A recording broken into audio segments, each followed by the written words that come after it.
E aí, para quem está na reta final para a prova de traumatologia forense, essa revisão aqui é para ajudar a fixar os conceitos mais importantes. Vamos lá, direto ao que interessa. Vamos começar com uma pergunta que, olha, é chave. Uma única faca, ela pode ser classificada de 3 jeitos diferentes. Como assim? Quais são eles? Segura essa pergunta aí, porque a gente vai construir toda a nossa revisão em cima da resposta para ela. Só que antes de sair classificando qualquer instrumento, a gente precisa dar um passo atrás. Tem 2 conceitos que são a base de tudo na traumatologia e que não dá para confundir: o que é trauma e o que é lesão. Olha que simples, pensa assim: trauma é a causa, é a pancada, a energia de fora agindo no corpo. A lesão é a consequência, é o machucado, a alteração que essa energia causou. E atenção, hein? É super possível ter um trauma sem ter uma lesão, tipo um empurrão leve que o corpo absorve. E também dá para ter lesão sem um trauma externo, né? Pensa numa doença, por exemplo. Causa e efeito. Simples assim. Beleza, com essa base bem firme, agora a gente pode subir um nível. Vamos entender quais são os tipos de energia que podem causar um trauma. É a classificação mais geral de todas. Existem vários tipos de energia, né? Física, química, físico-química, uma lista grande. Mas para nossa revisão, o que importa mesmo, nosso foco total, vai ser em uma: a energia física-mecânica. É ela que fala de movimento, de impacto, é o coração da traumatologia forense. Pronto. E falar de energia mecânica é falar, claro, de instrumentos mecânicos. Chegamos no centro da questão. Para entender tudo, a gente começa com os 3 tipos de ação mais básicos, os fundamentais mesmo. E para não esquecer nunca mais, a gente pode imaginar um triângulo. Em cada ponta, uma dessas ações simples: perfurante, cortante e contundente. Pensa neles como se fossem as cores primárias, sabe? A partir daqui, a gente vai misturar tudo e criar as outras classificações mais complexas.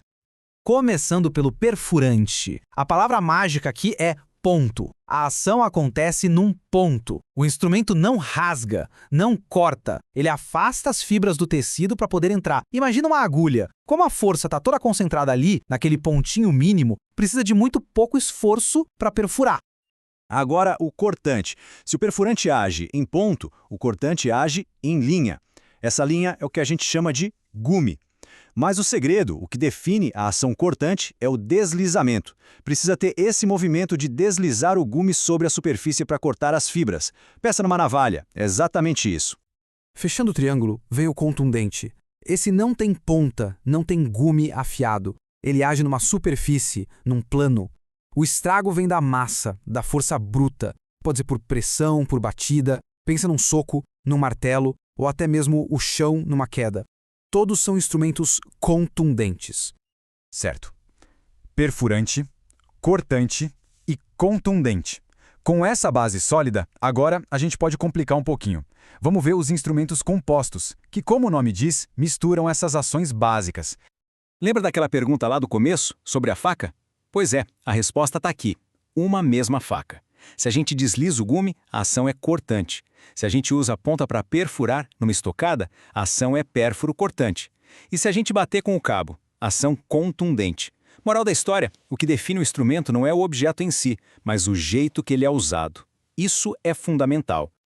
Vamos detalhar o pérfuro cortante. O nome já entrega tudo, né? Ele perfura com a ponta e, ao mesmo tempo, corta com o gume lateral. É uma ação dupla. A ponta abre caminho e a lâmina vai cortando enquanto entra. A facada, a estocada com um punhal são os exemplos perfeitos. Ok? E o corto contundente. Cuidado para não confundir. Ele também tem gume, ele corta. Mas a diferença crucial é que ele não desliza. A ação vem da contusão, da pancada, da força bruta. Ele corta pela combinação de um fio afiado com muito peso e impacto. Pensa num machado, numa foice. Não é um corte sutil, é um corte por esmagamento. E agora atenção máxima. Isso aqui é o tipo de coisa que cai em prova e derruba muita gente. A mordida humana. Como se classifica? É corto contundente. Ué, mas por quê? Porque os dentes cortam sim, mas a ação principal é de pressão, de esmagamento. É uma ação contundente que também corta.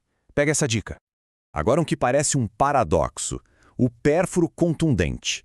Como algo contundente, ou seja, sem ponta, pode perfurar? A resposta é energia. Muita energia. É um objeto que não é afiado, mas que vem com uma velocidade tão absurda que ele consegue perfurar os tecidos mesmo assim. O exemplo clássico, que não tem erro, é o projétil de arma de fogo. E aqui vem outra pegadinha clássica de prova. Uma coisa é o projétil, a bala. Ele é o instrumento pérfuro contundente por causa da energia cinética. Outra coisa é a arma de fogo. A arma em si, se for usada para bater em alguém numa coronhada, por exemplo, ela é só um instrumento contundente. Não pode confundir o projétil com a arma. Ufa, vimos bastante coisa, né? Para fechar e amarrar tudo, vamos organizar essas ideias num resumão final. Uma tabela para visualizar tudo de uma vez. Olha só que prático, a tabela junta tudo. Ação perfurante, mecanismo em ponto, exemplo, agulha, resultado, lesão punctória. Ação cortante, mecanismo de deslizamento com gume, exemplo, navalha, resultado, lesão incisa. Ação contundente, atua em superfície, exemplo, soco, resultado, lesão contusa.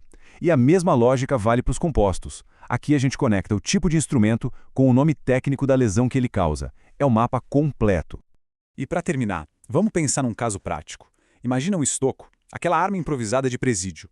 Como um perito classificaria isso? Seria perfurante, pérfuro cortante? A resposta, e essa é a grande lição desta revisão, é depende. Depende de como foi feito, se tem ponta, se tem gume. E, acima de tudo, depende de como foi usado. Isso mostra que a teoria funciona na prática. Fica aí a reflexão.